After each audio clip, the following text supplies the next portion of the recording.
بسم اللہ الرحمن الرحیم شروع اللہ کے نام سے جو بڑا مہربان نہایت رحم والا ہے۔ والعادیات ضبحا فالموریات قدحا فالمغیرات صبحا ان سر پر دوڑنے والے گھوڑوں کی قسم جو ہانپ اٹھتے ہیں، پھر پتھروں پر نال مار کر آگ نکالتے ہیں، پھر صبح کو چھاپا مارتے ہیں۔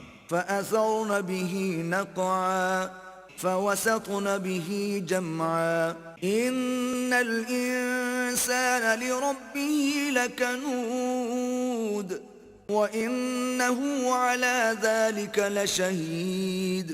پھر اس میں گرد اٹھاتے ہیں، پھر اس وقت دشمن کی فوج میں جا گھستے ہیں کہ انسان اپنے پروردگار کا احسان ناشناس اور ناشکرا ہے، اور وہ اس سے آگاہ بھی ہے۔ وَإِنَّهُ لِحُبِّ الْخَيْرِ لَشَدِيدٌ أَفَلَا يَعْلَمُ إِذَا بُعْثِرَ مَا فِي الْقُبُورِ وَحُصِّلَ مَا فِي الصُّدُورِ إِنَّ رَبَّهُمْ بِهِمْ يَوْمَئِذٍ لَخَبِيرٌ۔ وہ تو مال کی سخت محبت کرنے والا ہے، کیا وہ اس وقت کو نہیں جانتا کہ جو مردے قبروں میں ہیں وہ باہر نکال لیے جائیں گے، اور جو بھید دلوں میں ہیں وہ ظاہر کر دیے جائیں گے۔ بے شک ان کا پروردگار اس روز ان سے خوب واقف ہوگا۔